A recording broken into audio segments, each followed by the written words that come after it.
Ya, selamat malam Sobat Investor. Berjumpa lagi dengan saya Yanto Kristiantono, redaktur pelaksana idxchannel.com yang akan mengulas berita-berita terpopuler yang tersaji di IDX Channel.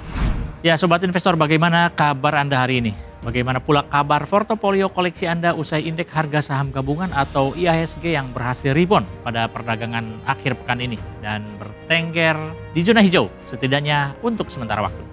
Dengan tren positif yang terjadi di pasar, apakah deretan saham koleksi Anda juga turut menghijau dengan porsi cuan yang sesuai harapan? Atau justru masih tertinggal di zona merah lantaran level harga yang terbentuk saat ini masih berada di bawah posisi beli Anda? Ya, meski angin segar tengah bertiup di pasar saham domestik, kita semua paham bahwa bukan berarti mendung sepenuhnya telah pergi. Dengan deretan tekanan dan beragam potensi ancaman yang masih tetap tersedia dan perlu untuk dimitigasi sedari dini. Dengan kondisi fundamental perekonomian domestik yang cukup kuat, sebagian pelaku pasar memang meyakini bahwa lonjakan indeks menuju level psikologis tertinggi sebenarnya tinggal menunggu waktu. Namun, tekanan yang datang dari luar seperti nilai tukar rupiah yang terus melemah, kemudian juga perkembangan geopolitik yang belum juga menunjukkan kabar positif, serta proyeksi suku bunga Amerika Serikat yang bakal berimbas besar terhadap perputaran uang global, membuat sikap awas dan teliti menjadi pilihan yang paling bijak bagi investor dalam kondisi saat ini. Nah, dalam kondisi demikian, maka setiap berita terkait emiten dan perkembangan ekonomi makro di tingkat global serta geliat perekonomian domestik tidak lepas dari pantauan pelaku pasar demi mendapatkan informasi selengkap-lengkapnya untuk dapat menimbang potensi sekaligus risiko yang harus dihadapi di masa mendatang. Karenanya tak heran bila kemudian pada edisi kali ini, deretan berita pilihan pembaca setia IDX Channel lebih didominasi oleh beragam informasi tentang perkembangan terkini terkait emiten-emiten potensial.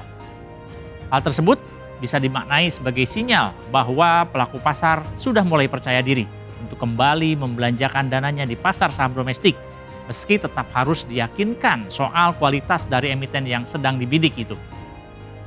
Seluruh kabar dan informasi tersebut telah kami rangkum dalam deretan 5 berita terpopuler di website IDX Channel. Sobat Investor, berikut ini top 5 IDX Channel. Berita pertama, Wilmar buka suara soal dugaan transfer pricing ekspor CPO di Indonesia. Membuka program top 5 edisi hari ini, kabar datang dari raksasa agribisnis yang berbasis di Singapura, yaitu Wilmar International Limited, yang akhirnya turut angkat bicara terkait ramainya pemberitaan media mengenai penyelidikan dugaan transfer pricing dan under invoicing ekspor minyak sawit mentah atau crude palm oil alias CPO oleh otoritas Indonesia. Sebagaimana disampaikan lewat keterbukaan informasi yang dirilis oleh Bursa Singapura atau SGX Kamis 28 Mei 2026, pihak Wilmar menyatakan masih belum menerima pemberitahuan resmi terkait proses penyelidikan tersebut. Meski demikian, Wilmar mengaku telah berkoordinasi dengan otoritas terkait guna memahami persoalan yang menjadi perhatian pemerintah Indonesia. Pernyataan resmi dari pihak Wilmar ini menjadi jawaban atas pemberitaan sejumlah media yang sebelumnya telah menyebut bahwa pihak Wilmar sebagai salah satu dari 10 perusahaan sawit yang tengah diselidiki atas dugaan praktik under invoicing dan transfer pricing ekspor. Dugaan tersebut berkaitan dengan potensi pengurangan nilai ekspor yang dapat berdampak pada penerimaan negara. Selanjutnya kita beranjak ke berita kedua. Saham konglomerat paling terpukul sejak awal 2026. DSSA, RISE hingga TPIA. Usai membahas terkait dugaan transfer pricing dan under invoicing, kita beranjak pada bahasan terkait deretan saham yang terafiliasi dengan konglomerat besar di Indonesia yang menjadi kelompok saham yang paling terpukul sepanjang tahun berjalan atau year to date pada Selasa 26 Mei 2026. Tekanan besar terjadi setelah isu konsentrasi kepemilikan yang tinggi atau High Share Holding Concentration alias HSC yang kemudian keluarnya sejumlah saham dari indeks global sehingga anjloknya likuiditas yang memacu aksi jual masif di pasar. Misalnya saja saham PT Hilcon Tbk atau HIL yang terafiliasi dengan Hersan Q tercatat menjadi yang paling dalam koreksinya dengan porsi penurunan mencapai 89,86% secara year to date dan disusul oleh saham PT Dian Swastika Sentosa Tbk atau DSSA yang merupakan milik dari grup Sinarmas yang merosot hingga 89,31%. Tak hanya itu, tekanan juga melanda saham-saham milik konglomerat lain. Misalnya saja PT Jaya Sukses Makmur Sentosa atau RISE yang terafiliasi dengan pengusaha Hermanto Tanoko dari grup Tancorp yang jatuh hingga 80,41%. Berikutnya, berita ketiga. 6 emiten cairkan dividen besok. Cek nilainya. Usai membincangkan soal penurunan harga saham, ini kita justru bakal membahas soal dividen, di mana ada 6 emiten yang dijadwalkan bakal mencairkan dividen tunainya untuk tahun buku 2025 pada Jumat 29 Mei 2026 menjelang akhir pekan. Keenam emiten tersebut yaitu PT Trisula International Tbk atau TRIS, lalu PT Sekarlau Tbk atau SKLT, kemudian PT Zirexindo Mandiri Buana Tbk atau ZYRX.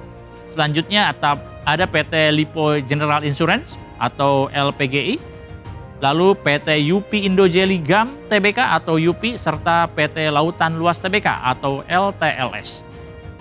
Dari keenam emiten tersebut, UP tercatat menyetor dividen interim tahun buku 2026 sebesar Rp141,62 miliar atau sekitar Rp16,57 per saham.